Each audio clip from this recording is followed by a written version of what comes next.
usually I shoot a 300, but my mom has a 308, so I decided, you know what, we're just going to share, use the same gun. So I'm going to shoot it right now. I have not shot her gun before, but her and my dad have been shooting it. They shot it yesterday. Everything should be dialed in. Our next guest is Melissa Bachman. She's a well-known hunter and host of several hunting and outdoor shows. How's it going, Melissa? Hi, thank you for having me. I appreciate it. Oh, no problem, no problem. That is an interesting backdrop you got there. Well, I'm sitting in my living room. I'm home about maybe 40 days a year, and you just happened to catch me at my house today. So set up here, and that's the background here. Okay, so is it safe to say that the vast majority or all of the animals on there, you've actually killed yourself? Every single one of them. And this is a small portion. Every single room kind of has the same theme going. So, that's completely outside of my wheelhouse. However, I'm friends with Darren Lasort, so not really, because he has a massive sheep in his office. What I want to kind of get down to is explain to me what goes through your mind, because I know I always notice that a lot of hunters have a reverence for the animals that they hunt. How does that work when you're able to kind of look and see all of the animals that you were able to hunt? Like, what does that do for you? And from a reverence standpoint, if that makes any sense. Well, one of the things for me is it's less about the animal and it's more about the people I was with or the adventure. Okay. I hunt with my family. I look at some of these and I don't necessarily think of the size of the animal, but it makes me remember the entire experience, the people that were there with me. And that's what really sticks out in my mind the most every single time. And a lot of people don't really understand that. You're outside, you're having a wonderful time. That's your kind of prize of hard work, but there's a lot that goes into it. No, absolutely. And so, and you spoke of family, so I'm assuming that's pretty much how you got into hunting yourself, correct? Yeah, I started shooting a bow at 5 years old. I was really lucky because I had a mom and a dad who both loved to hunt. They'd bring my little brother and I out to the stand. We learned all about hunting. I didn't get to hunt till I was 12, but I got to be right there alongside of them. And they also taught me about cleaning the animal, packaging it, cooking it. So by 12 years old, I already knew the entire part of it. And I think that's 12? huge. So many kids, at 12. There's so many kids that have no clue where their chicken nuggets even come from. And I was out actually doing my own hunting at 12. You are inciting so much insecurity in me right now. It's unbelievable. Like at 12, you know what I was doing at 12? I was picking my nose and eating it. That's what I was doing at 12, as far as I'm concerned. But no, I mean, that's incredibly impressive. Like I'm trying to wrap my mind around that. But I mean, it's a facet of life that a lot of people don't really get to experience, like you pointed out. So from that standpoint, how did you go from hunting to then doing shows? Well, there was a huge thing. All I ever really wanted to do is hunt all the time, right? Okay. But I'm like, okay, I need to be able to make some money. I need to make a living. So I actually went to school. I got a double major in television production and Spanish. And I went ahead, did that, got done. And I'm like, okay, I've got a double major, great grades. The whole world's going to want to hire me. Not even close. Yeah. I applied at 74 places. Nobody would hire me. So I ended up working for free as an intern for 4 months and worked my way into it. And then I was actually a cameraman and an editor for 4 years and slowly was able to transition my way in front of the camera basically by going out, filming a hunt, editing it, and waiting until someone else didn't get their show done and giving it to them for free. So it was a long process, but it's what I always wanted. I never necessarily wanted a TV show. Yeah. I just wanted to be able to hunt and try to get more people involved. So now, I kind of deal with this weird deal of like I love gun reviews. I love putting together gun reviews. I love coming up with scripts for my gun reviews. I love shooting them. However, sometimes I find myself like, God, I wish I could just go to the range and shoot without cameras. Do you get that way when it comes to hunting, considering that you do like a lot of hunting on camera? Yeah, I do a lot. And now it's kind of got to the point where I really like it because I've got someone with me. The people I work with have become good friends of mine. And it's kind of a team effort. I almost look at it as you go out there and there's 2 of you or maybe 3 of you. It takes a lot to do it. So every once in a while, maybe once a year, I'll take a break and just go hunt with my family or something. But I've really started to enjoy it. And when you go to these trade shows and you see these little kids who watched an alligator hunt and they're just obsessed with it now, that makes every single time worth it. And knowing that you can make a difference and maybe get some of these kids hooked just off YouTube, that's pretty big. Yeah, I was watching some of your YouTube videos. I saw a stupid warning before, and I was like, "This is moronic." But you know, just in watching your videos, there's a passion there that's infectious.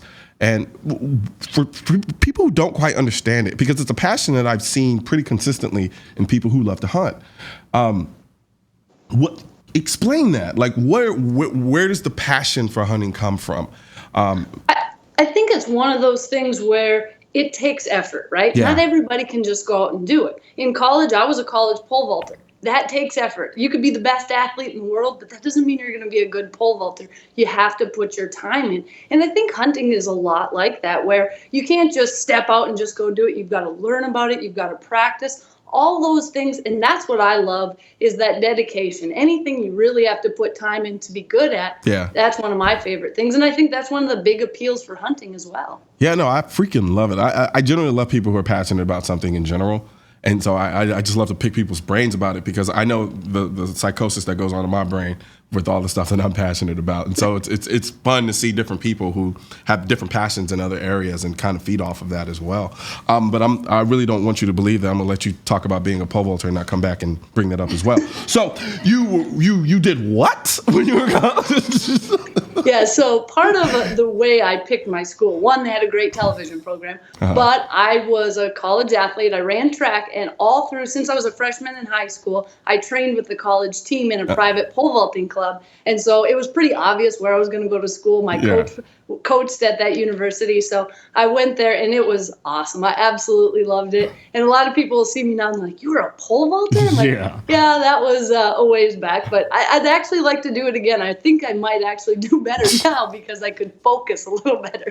The funny thing is, like, I was pretty big in track and field when I was like in high school and stuff, and you know, I was long jump, triple jump, 100, 200, and 400, and I would look at the people doing pole vaulting, and I was just like, I'm not doing that. Like, there's nothing about that that entices me at all. I'd be that guy who literally would slide and fall off at the top of the pole before ever getting, like, it's just so intriguing for me to watch. I don't know why. Just pole vaulting has always been that one Olympic sport where I'm just like, that is so freaking interesting.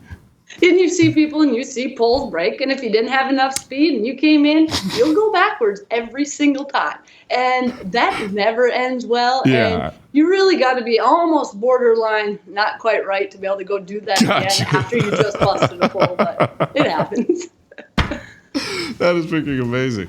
All right, so now when you're hunting, like, I watched, and I mean, you use a myriad of just different platforms, whether it be pistol, rifle, bow. Do you have a favorite? Yeah, I like everything. I guess if I had a favorite, I love bow hunting, but I love hunting with a rifle, shotgun, anything, because I treat it all the same. I personally like to get as absolutely close to something as possible. Even if I'm shooting a 300 Win Mag with 180 grain bullets, I could take an animal easy 200 yards. I'm one of those people who's like, I think we can get closer. Yeah. Let's get inside 30 yards to see if we can. And that's part of what I love about the hunting is the challenge of it, and getting that close on a big mature animal is pretty fun. Now, I got to say, when I watch hunting videos, I own a bow, a compound bow. Was it a compound bow? No, I don't know. Can't remember. Clearly. Well, we're going to have to take you out sometime and put it to use. Let's start with the guns first. But then again, all jokes aside, with the bow, when I'm watching it on TV, it's a bit anticlimactic. However, when I started kind of getting into it a little bit, and I stopped, and I wish I hadn't, I just got distracted with the bang bang stuff. It happens. Yeah, right. But there's something incredibly fun about it. It's very serene and peaceful. I love it. Shooting a bow, watching it, anticlimactic. I'd rather hear the gun go off and all the theatrics that come with a firearm. But with the bow, I'm pretty sure in person, I think it would be the equivalent of driving a manual versus an automatic. Well, and the other thing is the shooting part is just such a small aspect of it. You're out there and you see things that you would never have imagined. You're sitting in a tree, nothing knows you're there. You're seeing squirrels, you're seeing fawns, you're seeing all sorts of stuff. Not only just what you may or may not shoot. Let's face it, you go out hunting, you're not shooting every single day unless you're doing way better than me. Yeah. I mean, usually you're putting a lot of days in before it actually works out. So it's really getting used to those days where you're just sitting there, relax. It's one of the most invigorating things you can possibly do. Yeah, no, you bring out a great point. I did a nighttime hog hunt, and you realize I'm in their world, you know, and I you would think I'm walking around with night vision and a rifle on. You think I have the greatest advantage, and we killed nothing. Right?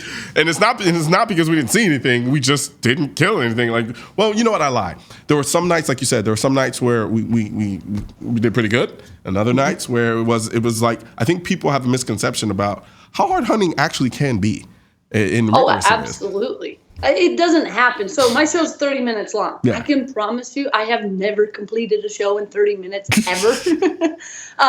And that's one of the things where, especially with kids, when I'm talking to them, I want them to know that it takes time. You know, a lot of those hunts are 7-10 days. And yeah, I condensed it down. That means I'm doing my job as an editor if I made it look easy. Yeah. But I want people to realize things go wrong. I try to put stuff in my show all the time. When I mess up, I had one where I'm hopping on hay bales trying to see if there was a muley, and I fall off the bale, and there out jumps a big mule deer. Of course, I wasn't a high jumper; I was a pole vaulter, so I should have grabbed something to get up on it.